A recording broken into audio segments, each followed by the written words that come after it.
ज़्यादा वाकई में वेरी मतलब ये पेनफुल मोमेंट है कि एक लड़की को 25 इयर्स साथ में रखने का बाद 2-3 बच्चे होने का बाद पति अपनी हवस पूरा करने के लिए दूसरी की वाइफ को लेकर अपनी वाइफ बना लेता है और अपनी वाइफ को छोड़ने के लिए गालो समाज में सिर्फ 2 मिथुन है जिनका कॉस्ट है 60,000 दोनों का मिथुन तो इजीली छोड़ सकता है। तो ऐसे है। Hello everyone, welcome to my new video. आप सब कैसे हो? आई होप आप सब बहुत अच्छे होंगे और अपनी ख्याल रख रहे होंगे। सो गाइस, मैं यहाँ पे कुछ टॉपिक लेकर आना चाहती हूँ जो कि महिलाओं के लिए है। अरुणाचल में जो पॉलीगेमी चलते हैं उसके लिए है। पॉलीगेमी कहो या एक्स्ट्रा मैरिटल अफेयर्स कहो, उसके बारे में मेरी किसी की कहानी से मैं एक्सपीरियंस से बता रही हूँ। यहाँ पे वुमेन विंग चलती है, वुमेन वेलफेयर सोसाइटी और women welfare society and women commission है। 2 सेक्शन है और बाकी सब मैं जानती नहीं हूँ। सो मैंने आपको एक विक्टिम वाइफ की कहानी सुनाई थी ना, तो वही उसकी एक्सपीरियंस के बेसिस पे, उस कहानी के एक्सपीरियंस के बेसिस पे। सो यहाँ पे जब महिला गालो, स्पेशली गालो समाज में जब हस्बैंड जो है वाइफ को छोड़ कर किसी और को ले लेते या रख लेते तो पॉलीगेमी कहा जाता है। सो लोग बोलते हैं कि ये कस्टमरी लॉ पे आते हैं, सदियों से चलकर आते। दूसरी वाइफ लेना कौन सी बड़ा बात है, ऐसे कर उस काम में मुझे किसी का कहानी पता नहीं है, लेकिन मैं विक्टिम वाइफ की उस दिन कहानी में पहला एपिसोड बना लिया था, उसकी बेसिस पे बोल रही हूँ। तो उस कहानी में यूँ होता है कि बहुत सारे सब कुछ कर वो तक कर वो अपनी गांव में जाती है। गांव के सारे सरपंच वगैरह जो एल्डर है, गांव बूढ़ा बोलते हैं ना, गांव बूढ़ा है और बड़ा बड़ा एल्डर्स है जो उनके रिलेटिव है या अपनी रिलेटिव है, सबको बताया, अपने घर वाले को बताया कि ऐसे चल रहा है तो हेल्प कर दो। तो उसमें मीटिंग आता है, मीटिंग करता है। तो मीटिंग में बेसिकली गांव के जो सीनियर है वो लोग जो बात करता है वो लोग हस्बैंड की तरफ सारे चले गए। तो उन लोगों का कहना ये था कि कस्टमरी लॉ में बनता है गालो समाज में 2 तीसरा बीवी ले सकते हैं। और अगर विक्टिम वाइफ को कहते हैं अगर आप उसके साथ नहीं बैठना चाहते हैं तो गालो समाज की जो पाइन की बेसिस पे पेनल्टी जो देती है वो सिर्फ 1 मिथुन, 2 मिथुन बता रहे थे, 2 मिथुन है तो 1 मिथुन का दाम कितना है। कोस्ट जो गालो के लॉ पे वो बनाकर रखा हुआ है कि 30,000। एक औरत को छोड़ने में, एक हस्बैंड अगर औरत को छोड़ेंगे तो उसको 2 मिथुन का पेनल्टी देना पड़ेगा, जो कि गालो सोसाइटी के वो रूल में 1 मिथुन का कॉस्ट है 30,000।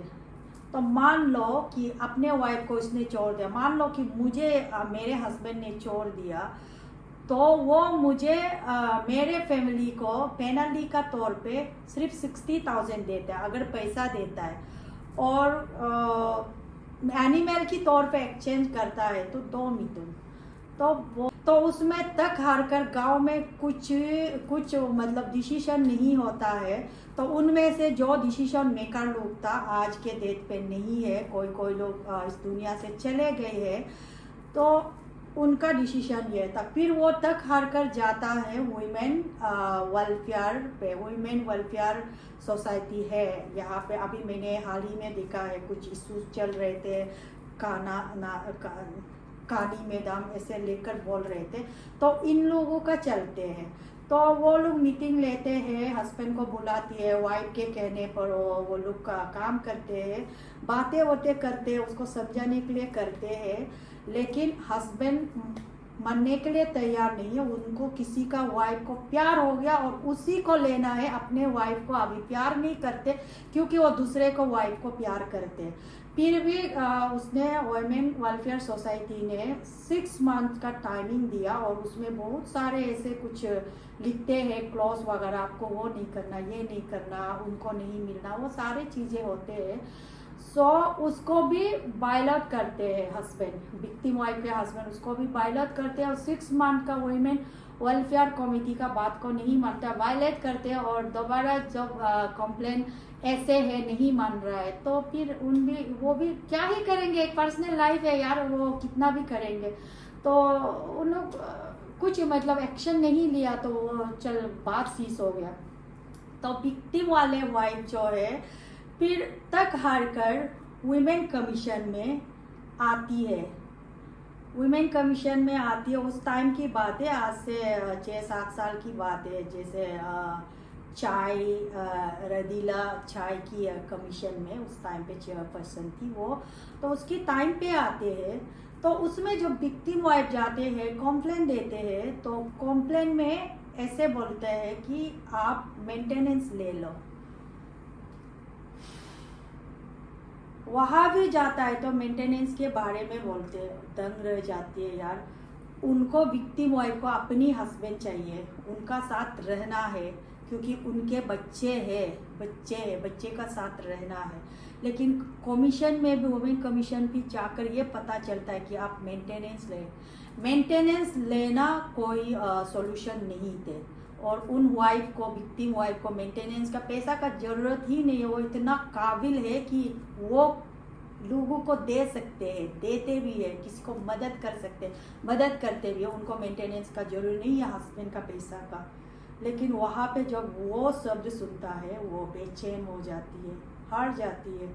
यार मेंटेनेंस लेना मतलब हाँ तुम उसको शादी कर लो, मुझे मेंटेनेंस देगा। हाँ किसी के लिए केस भी अलग अलग डिफरेंट केस होते हैं, किसी के लिए वो भी ज़रूरत है, हस्बैंड जोर भी देते हैं और उनके पास फाइनेंशियल भी बहुत वीक होता है, रहने के लिए नहीं है, तो मेंटेनेंस लेना जरूरी है। किसी के लिए मेंटेनेंस नहीं चाहिए होता है, उनको अपने ही हस्बैंड चाहिए होता है। लेकिन वहाँ से भी ऐसे जवाब आती है, सो वहाँ पे भी हार जाती है, उसका कोई चारा नहीं है।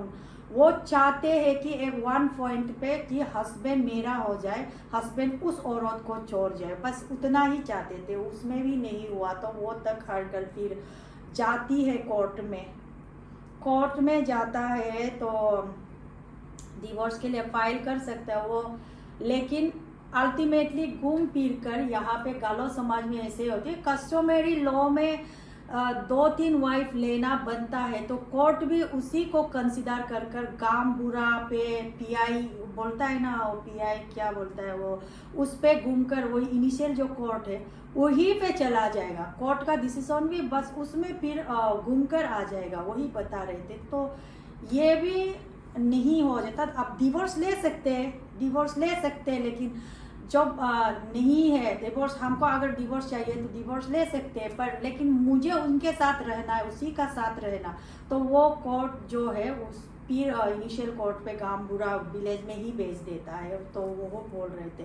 फिर उसका बाद जब मेंटेनेंस के लिए देखते हैं, सो मेंटेनेंस का ज़रूरत नहीं होता है, फिर भी मेंटेनेंस के लिए जब आता है, बच्चों का नाम पे केस लड़ना चाहते हैं, तो यहाँ पे ये रिप्लाई आता है कि हाँ, जब मेंटेनेंस के लिए बात आता है तो कोर्ट में भी 18 इयर्स एबोव के लोगों को कंसिडर करता है कि वो इंडिपेंडेंट एडल्ट हो गए, अपने लिए कमा कर खा सकता है। 18 इयर्स के बिलो लोगों को अपने फादर से मेंटेनेंस दिलवा सकता है। कोर्ट ने भी रिजेक्ट किया है उनकी अर्जी को, एप्लीकेशन को।